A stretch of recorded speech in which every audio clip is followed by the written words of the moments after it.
नमस्ते दोस्तों, स्वागत है आपका हमारे चैनल टीचिंग रवि पर।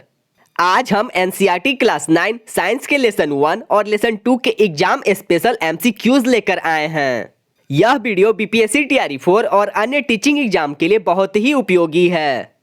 आपको यहाँ मिलेगा हर वह टॉपिक जिससे प्रश्न बनते हैं और रिवीजन के लिए बेस्ट कंटेंट। तो वीडियो को पूरा देखिए, लाइक करिए और अपने दोस्तों के साथ जरूर शेयर करिए और चैनल को सब्सक्राइब करना ना भूलिए। तो चलिए बिना समय गवाए शुरू करते हैं। और हाँ, ये सारे एमसीक्यूज एनसीईआरटी से लिए गए हैं। चैप्टर 1 हमारे आसपास के पदार्थ। वीडियो ज़्यादा लंबा ना हो इसलिए इसके प्रश्न और उसके उत्तर ही हम सबसे जानेंगे। फर्स्ट क्वेश्चन है कि इस विश्व के प्रत्येक वस्तु जिस सामग्री से बनी होती है उसे कहते हैं। तो याद रखिए, उसे पदार्थ कहते हैं। क्वेश्चन नंबर सेकेंड है कि भारत के प्राचीन दार्शनिकों ने पदार्थ को 5 मूल तत्वों में वर्गीकृत किया है और वे हैं, तो वे अग्नि है, आकाश है, वायु है। तो इसका आंसर हो जाएगा डी, इनमें से सभी। थर्ड क्वेश्चन है कि पदार्थ बने होते हैं। तो याद रखिएगा, पदार्थ बने होते हैं छोटे छोटे कणों से। इसका आंसर हो जाएगा सी, कणों से। चैप्टर 1 के टोटल 70 प्रश्न हैं जो बेसिक से एडवांस तक हैं। क्वेश्चन नंबर 4 है जो बेसिक जानकारी देता है पदार्थ के कण होते हैं। तो याद रखिए, पदार्थ के कण बहुत छोटे छोटे होते हैं, यानी सूक्ष्म होते हैं। इसका आंसर हो जाएगा सी। क्वेश्चन नंबर 5 है कि पानी में चीनी जैसे पदार्थ घोलने पर पानी के तल में क्या परिवर्तन होता है। तो ध्यान से सुनिएगा कि पानी में चीनी जैसे पदार्थ घोलने पर पानी के तल में क्या परिवर्तन होता है। तो इसका आंसर हो जाएगा कोई परिवर्तन नहीं होता है। इसका आंसर हो जाएगा सी। क्वेश्चन नंबर 6 है जो बेसिक जानकारी के लिए दिया गया है कि निम्नलिखित में से कौन पदार्थ नहीं है। तो जल भी एक पदार्थ है, गंध भी पदार्थ है, इत्र की सुगंध भी पदार्थ है। तो इससे यानी जलन, ये पदार्थ नहीं है। क्वेश्चन नंबर 7 है कि पदार्थ के कणों में किस प्रकार की ऊर्जा होती है। तो याद रखिएगा, पदार्थ के कणों में गतिज ऊर्जा होती है, क्योंकि ये गति करते रहते हैं एक जगह से दूसरी जगह, इतने छोटे छोटे होते हैं। क्वेश्चन नंबर 8 है कि ताप बढ़ने पर पदार्थ के कणों की गति में क्या परिवर्तन होता है। तो ध्यान से सुनिएगा, गति तेज हो जाती है। जब ताप बढ़ने पर पदार्थ के कणों की गति में तेजी हो जाती है, यानी तेज हो जाती है। तो याद रखिएगा कि ताप बढ़ने पर पदार्थ के कणों की गति तेज हो जाती है। क्वेश्चन 8 का आंसर हो जाएगा ए। क्वेश्चन नंबर 9 है, ध्यान से सुनिएगा, काफी इंपॉर्टेंट है। पदार्थ के कणों का स्वतः मिलना क्या कहलाता है। तो ये विसरण कहलाता है। तो याद रखिएगा, पदार्थ के कणों का स्वतः मिलना विसरण कहलाता है। क्वेश्चन नंबर 10 है कि पानी में नमक जैसे पदार्थ घोलने पर पानी के सतह पर कोई परिवर्तन नहीं होता। इससे पदार्थ के किस गुण का पता चलता है। तो ध्यान से सुनिएगा कि पानी में नमक जैसे पदार्थ घोलने पर पानी के सतह में कोई परिवर्तन नहीं होता। इससे पदार्थ के किस गुण का पता चलता है।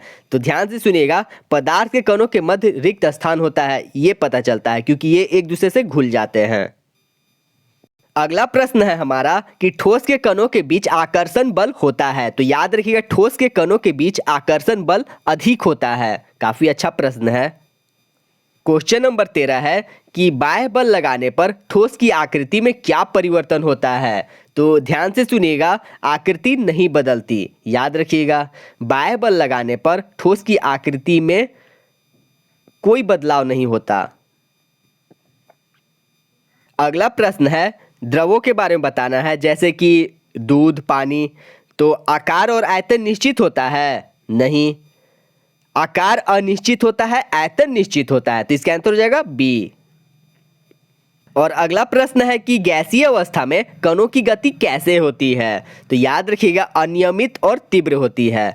तो गैसीय अवस्था में कणों की गति अनियमित और तीव्र होती है। काफी अच्छा प्रश्न है।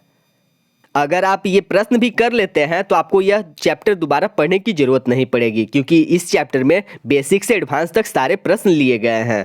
क्वेश्चन नंबर 16 है कि द्रवों में किसका विसरण संभव है। तो याद रखिएगा कि द्रवों में ठोस, द्रव, गैस तीनों का विसरण संभव है। इसका आंसर हो जाएगा डी, तीनों का। क्वेश्चन नंबर 17 है कि ठोस पदार्थों का आकार निश्चित होता है, आयतन निश्चित होता है, दोनों निश्चित होते हैं और दोनों निश्चित नहीं होते। तो इसका आंसर हो जाएगा सी, दोनों निश्चित होते हैं। ठोस पदार्थों का आकार निश्चित होता है, आयतन निश्चित होता है। क्वेश्चन नंबर 18 है, काफी इंपॉर्टेंट है। निम्नलिखित पदार्थों में किसकी संपीड्यता अधिक है?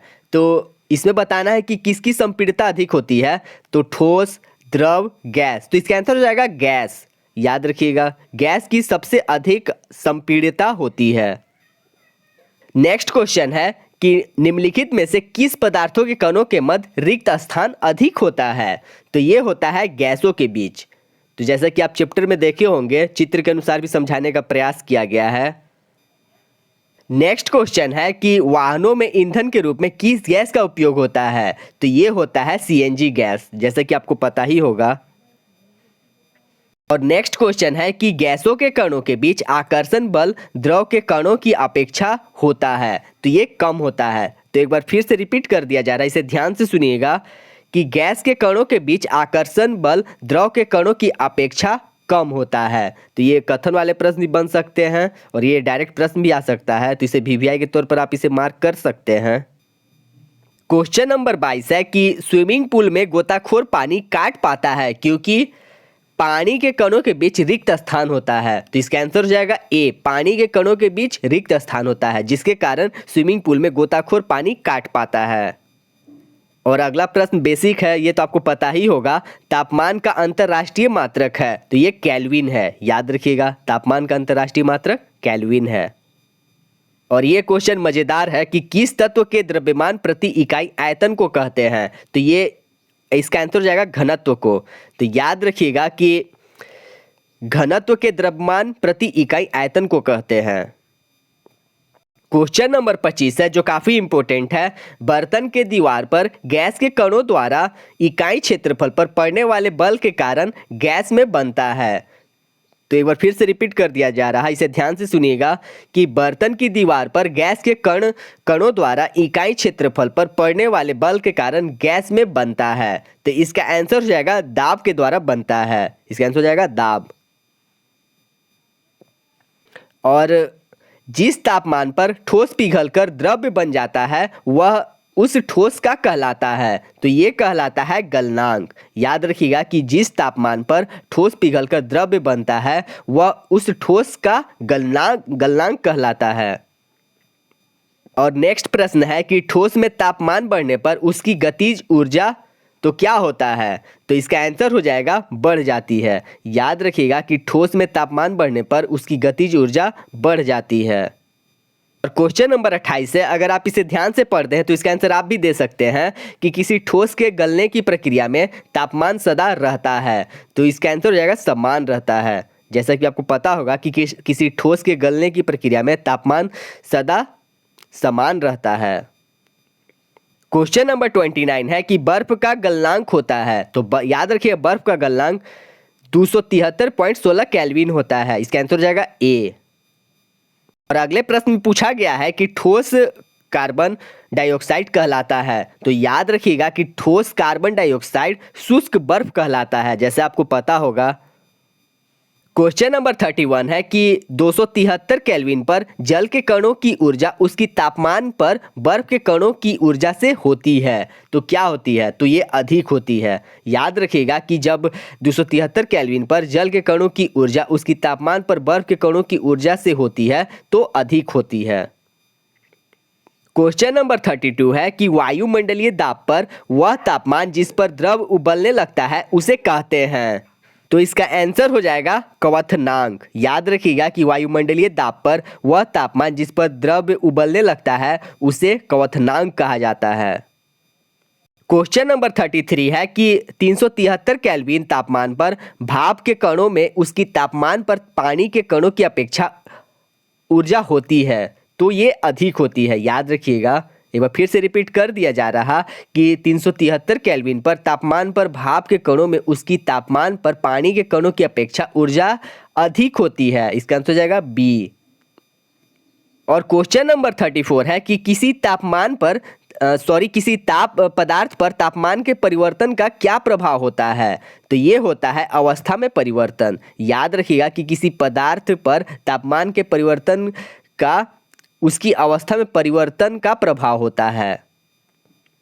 क्वेश्चन नंबर 35 है कि 300 केल्विन कितने डिग्री सेल्सियस के बराबर होता है? तो ये तो आपको पता ही होगा, 27 डिग्री सेल्सियस। इसका आंसर हो जाएगा 27 डिग्री सेल्सियस। 35 का आंसर ए।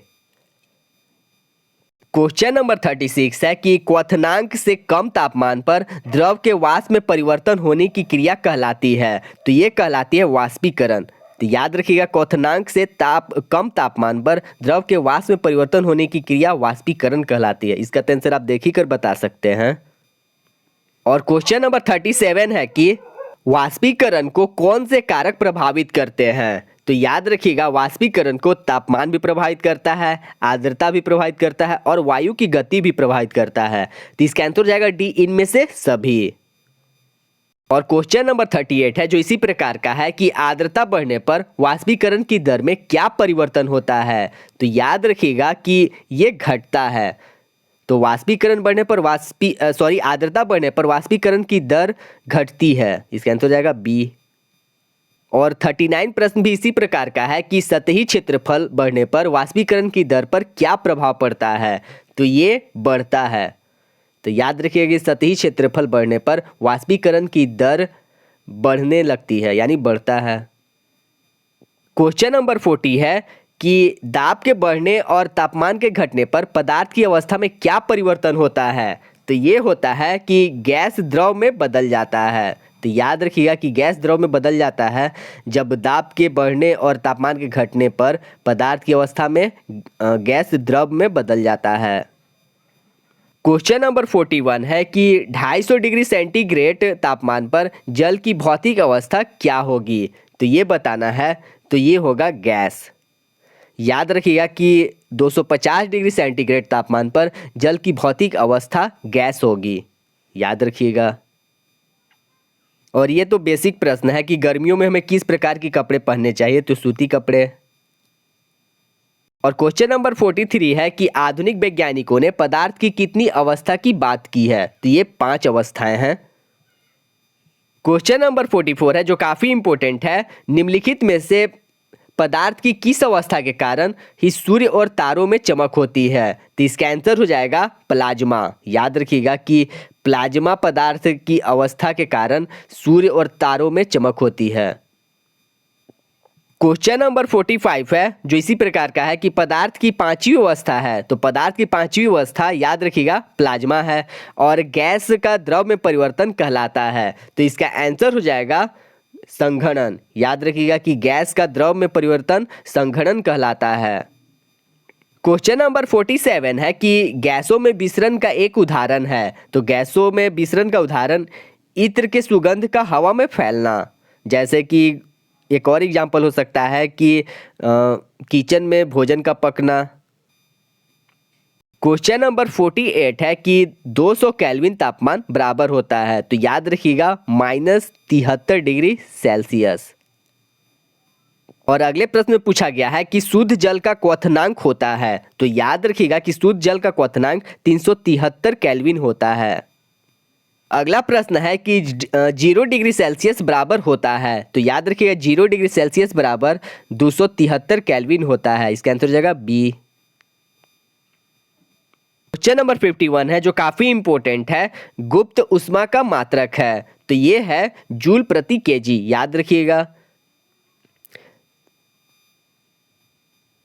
क्वेश्चन नंबर 52 है कि 1 कैलोरी बराबर होता है। तो ये होता है 4.18 जूल। इसका आंसर हो जाएगा बी, 4.18 जूल के बराबर होता है। 1 कैलोरी बराबर 4.18 जूल।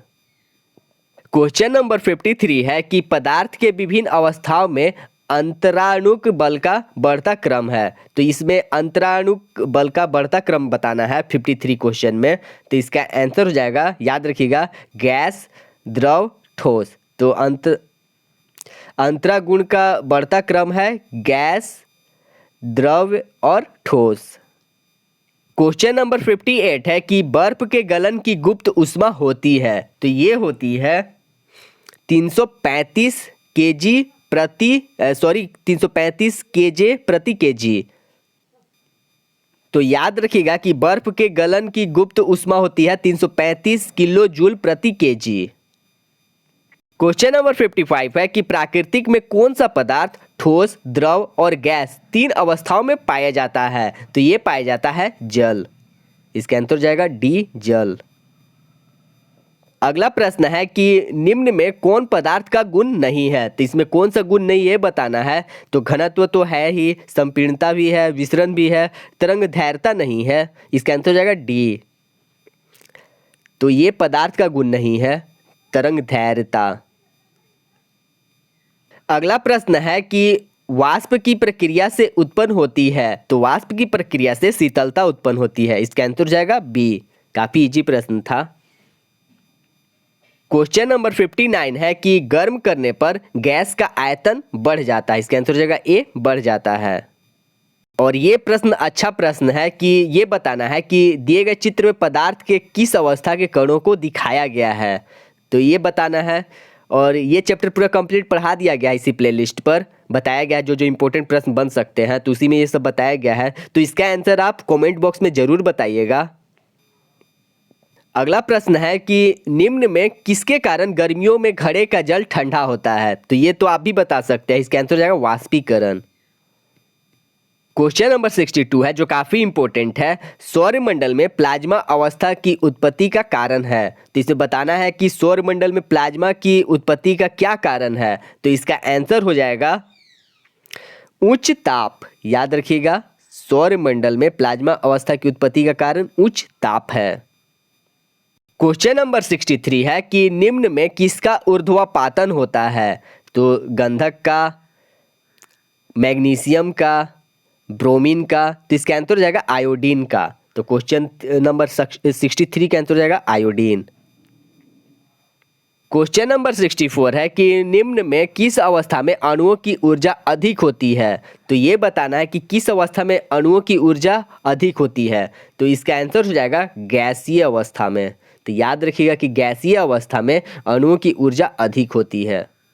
काफी अच्छा प्रश्न है। क्वेश्चन नंबर 65 है, ये इसका तो आंसर आपको पता ही है कि बर्फ का एक टुकड़ा जल की सतह पर तैरता रहता है क्योंकि इसका डायरेक्ट आंसर है कि बर्फ का घनत्व तो जल से कम होता है। इसका आंसर हो जाएगा सी।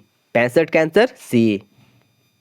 क्वेश्चन नंबर 66 है कि जब वाष्प संघनित होती है तो क्या होता है? तो इसका आंसर आपको बताया जा रहा।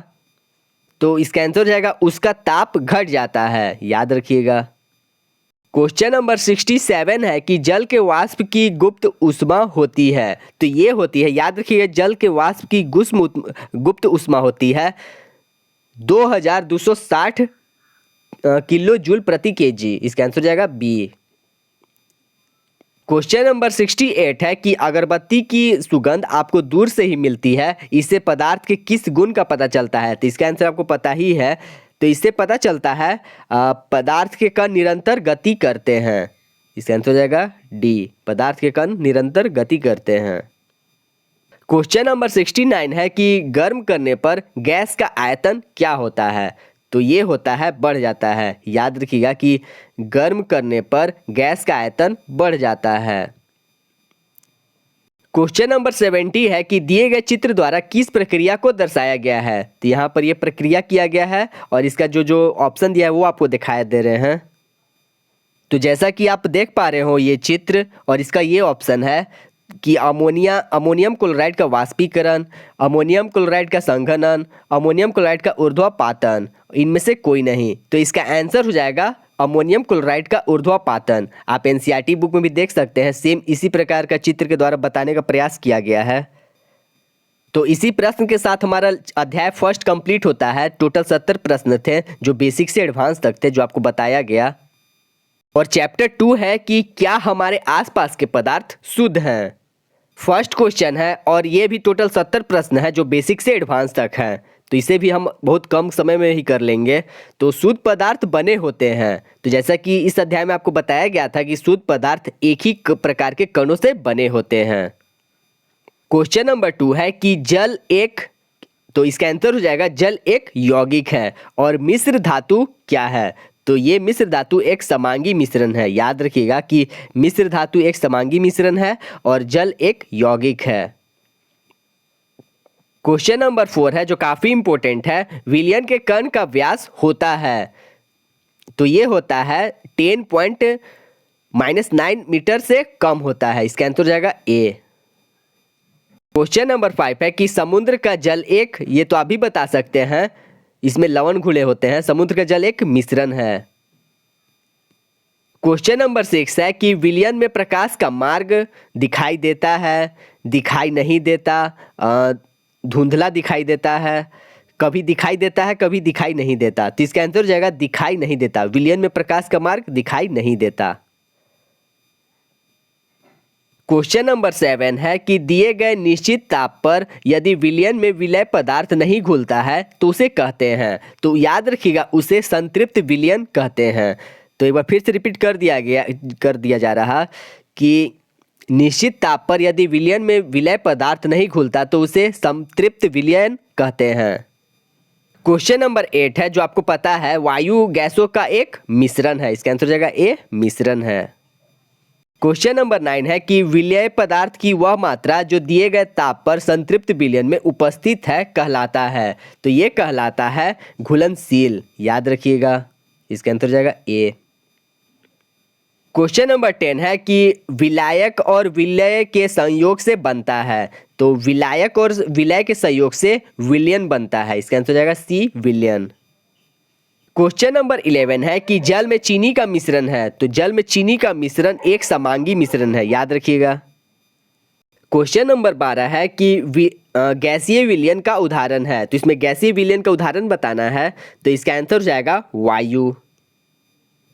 क्वेश्चन नंबर 13 है कि निलंबन है, तो समांगी मिश्रण है, नहीं विषमांगी मिश्रण है। याद रखिएगा निलंबन एक विषमांगी मिश्रण है।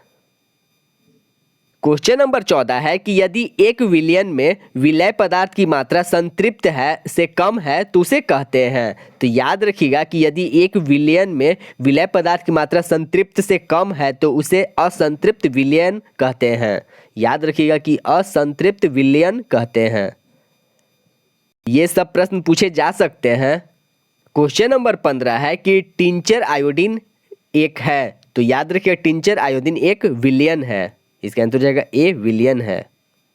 क्वेश्चन नंबर 16 है कि सोडा जल में कार्बन डाइऑक्साइड एक, इसका बताना है, विलयन है, विलायक है, विलयन है। इसका आंसर हो जाएगा सोडा जल में कार्बन डाइऑक्साइड एक विलयन है। इसका आंसर हो जाएगा सी।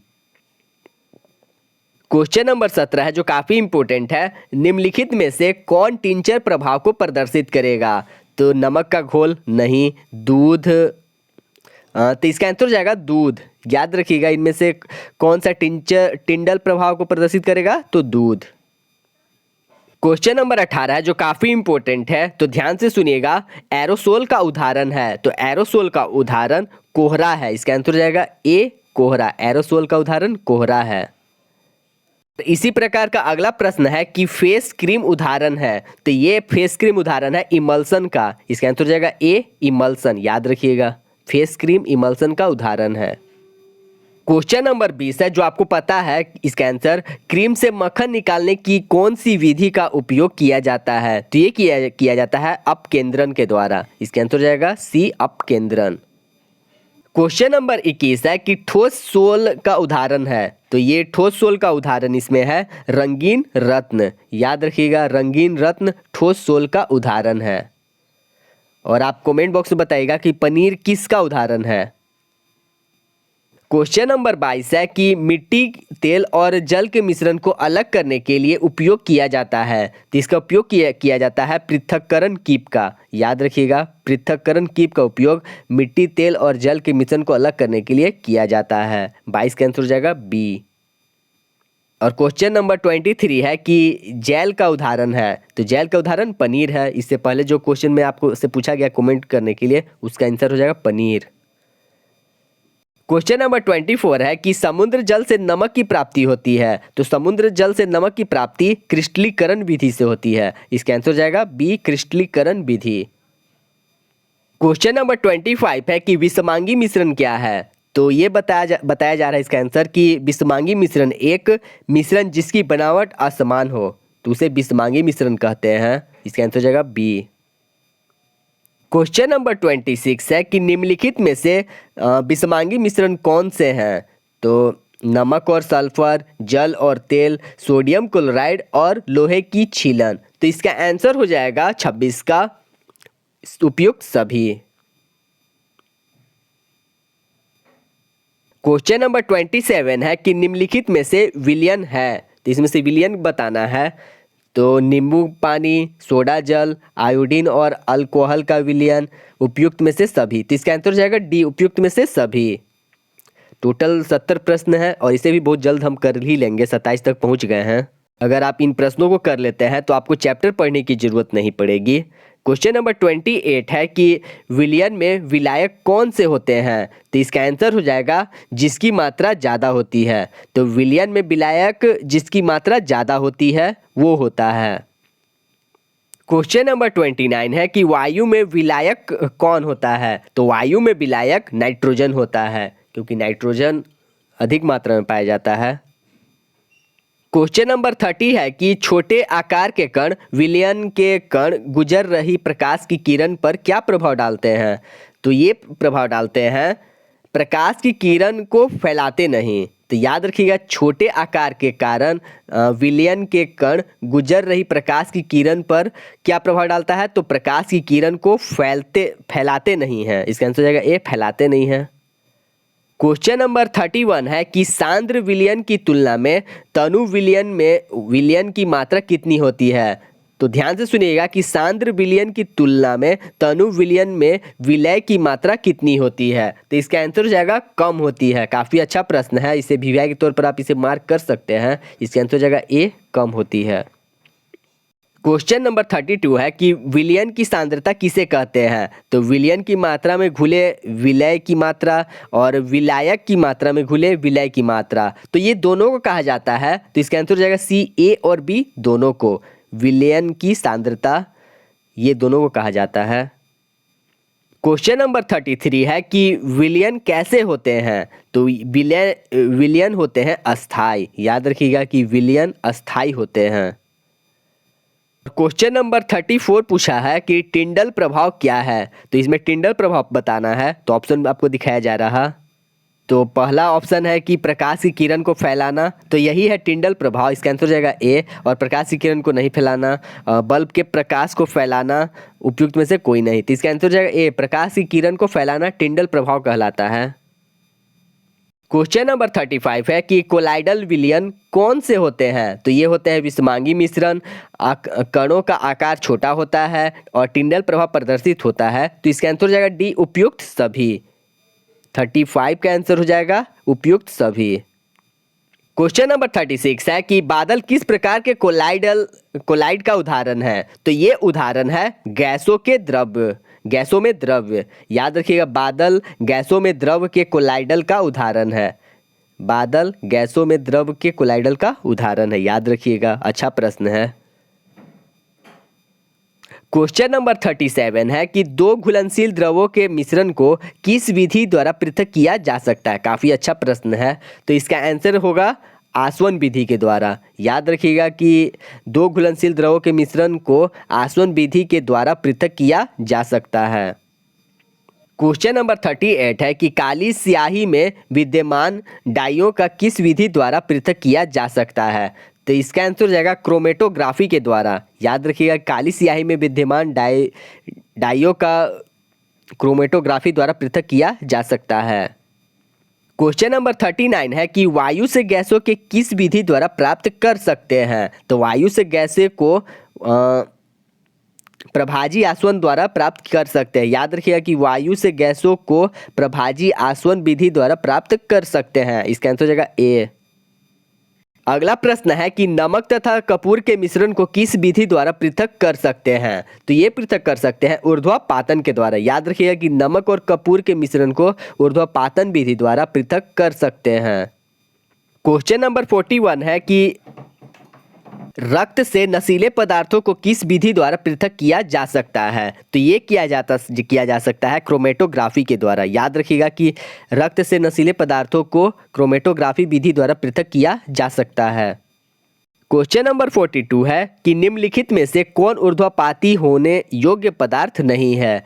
तो अमोनियम क्लोराइड तो है, नेपेथिलीन भी है, कपूर भी है, नमक नहीं है। इसका आंसर हो जाएगा डी, नमक। क्वेश्चन नंबर 43 है कि समुद्री जल द्वारा प्राप्त नमक को शुद्ध करने के लिए किस विधि का उपयोग किया जाता है? तो ये किया जाता है क्रिस्टलीकरण। याद रखिएगा, क्रिस्टलीकरण के द्वारा शुद्ध किया जाता है।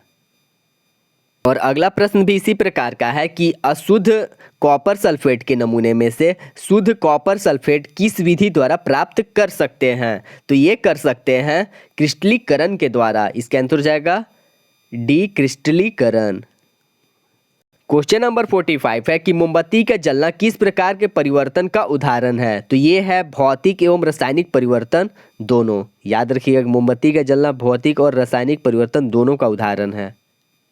क्वेश्चन नंबर 46 है कि अलमारी में जंग लगना किस प्रकार के परिवर्तन का उदाहरण है?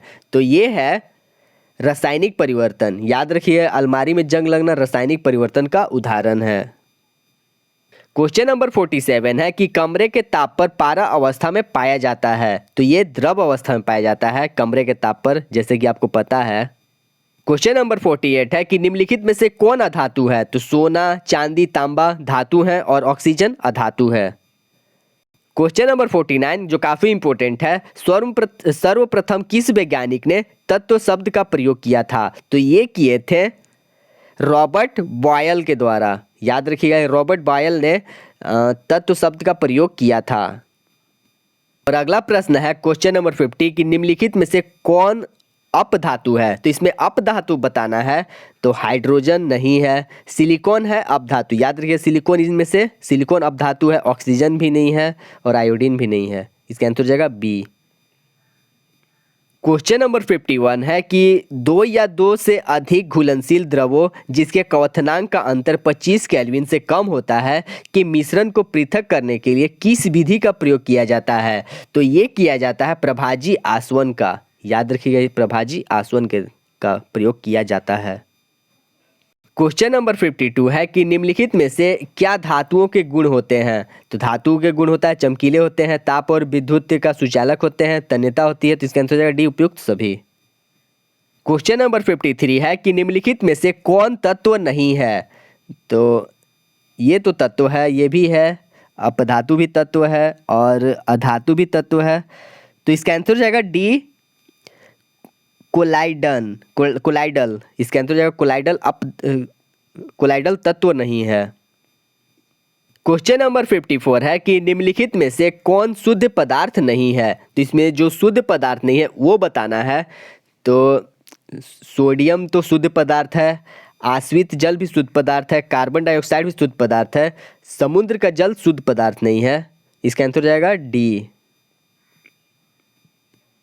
क्वेश्चन नंबर 55 है कि यौगिक में तत्वों का अनुपात होता है। तो ये होता है निश्चित होता है। याद रखिएगा कि यौगिकों में तत्वों का अनुपात निश्चित होता है। क्वेश्चन नंबर 56 है कि परिचित प्रवस्था एवं परिक्षेपण माध्यम से मिलकर बने विलयन को कहा जाता है। तो ये कहा जाता है कोलाइडल। याद रखिएगा, परिचित प्रावस्था और परिक्षेपण माध्यम से मिलकर बने विलयन को कोलाइडल कहा जाता है। इसका आंसर हो जाएगा डी, कोलाइडल। और इस प्रश्न में बताना है कि कौन निलंबन का उदाहरण नहीं है? तो चीनी का विलयन, सोडा जल, मटमैला जल हो जाएगा इसका आंसर। तो याद रखिएगा कि मटमैला जल निलंबन का उदाहरण है।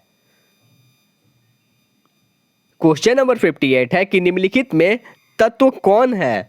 तो नमक तत्व नहीं है, हवा भी नहीं, चीनी भी नहीं, सोना। इसका आंसर हो जाएगा सी, सोना। क्वेश्चन नंबर 59 है कि कुछ तत्व धातु और अधातु के बीच के गुणों को दर्शाते हैं, उसे कहते हैं। तो उसे हम कहते हैं अपधातु। याद रखिएगा कि अपधातु धातु और अधातु के बीच गुणों को दर्शाते हैं। और अगला प्रश्न क्वेश्चन नंबर 60 है कि एक ही प्रकार के परमाणुओं से मिलकर बने पदार्थ कहलाते हैं। तो ये कहलाते हैं तत्व। याद रखिए, एक ही प्रकार के परमाणु से मिलकर बने पदार्थ तत्व कहलाते हैं। और टोटल 10 प्रश्न हैं। निम्नलिखित में से कौन कोलाइडल है? तो इसमें से कोलाइडल बताना है। तो चीनी का शरबत, पीतल, कीचड़, कीचड़ कोलाइडल है इसमें, और गोंद ये भी नहीं है। क्वेश्चन नंबर 62 है कि एक से अधिक तत्वों के निश्चित अनुपात में संयोग से क्या बनता है? तो ये बनता है यौगिक। याद रखिएगा कि एक से अधिक तत्वों के निश्चित अनुपात में संयोग से यौगिक बनता है। क्वेश्चन नंबर 63 है कि निम्नलिखित में से कौन सा अधातु कमरे के तापमान पर द्रव्य अवस्था में पाया जाता है? तो ये पाया जाता है ब्रोमीन। याद रखिएगा ब्रोमीन, इसका आंसर हो जाएगा डी, ब्रोमीन। क्वेश्चन नंबर 64 है कि निम्नलिखित में से किसके कणों को छानने की विधि द्वारा मिश्रण में से पृथक कर सकते हैं? तो विलयन, निलंबन, कोलाइड और यौगिक। तो इसका आंसर हो जाएगा, याद रखिएगा, निलंबन। तो याद रखिएगा कि निलंबन कणों को छानने की विधि द्वारा मिश्रण में से पृथक कर सकते हैं। क्वेश्चन नंबर 65 है, जांच प्रयोगशाला में रक्त और मूत्र के जांच में किस विधि का प्रयोग किया जाता है? तो ये किया जाता है, इसका आंसर आप बताएं कमेंट बॉक्स में। तो इसका आंसर हो जाएगा क्रोमेटोग्राफी। याद रखिएगा, जांच प्रयोगशाला में रक्त और मूत्र के जांच में क्रोमेटोग्राफी विधि का प्रयोग किया जाता है। क्वेश्चन नंबर 66 है कि निम्नलिखित में से कौन मिश्रण है? तो इसमें मिश्रण पता करना है। सोना, तांबा, जल, दूध। तो इसका आंसर हो जाएगा दूध। दूध मिश्रण है।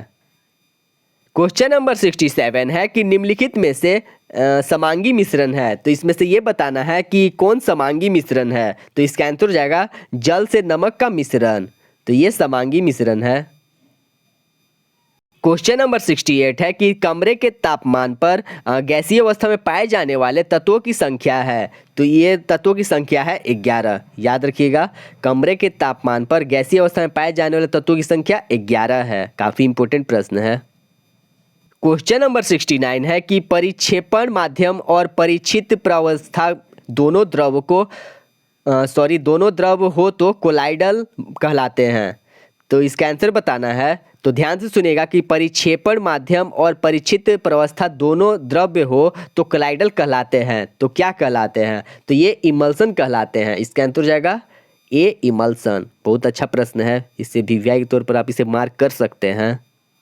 क्वेश्चन नंबर 70 है कि मिश्र धातु पीतल में उपस्थित धातु है। तो इसमें बताना है कि पीतल में कौन से धातु मिश्रित होते हैं। तो ये होते हैं कॉपर और जिंक। याद रखिएगा, पीतल में कॉपर और जिंक होते हैं। तो इसी प्रश्न के साथ हमारा यह लेसन 1 और लेसन 2 कंप्लीट होता है, और उम्मीद करते हैं कि आपको क्लास पसंद आई हो। वीडियो पसंद आई हो तो लाइक करें, शेयर करें और चैनल को सब्सक्राइब करना ना भूलें। और अगले वीडियो में हम अध्याय 3 और 4 के MCQs लेकर आएंगे। वीडियो देखने के लिए धन्यवाद। आपका दिन शुभ हो। हम मिलेंगे अगले वीडियो में, तब तक के लिए नमस्ते।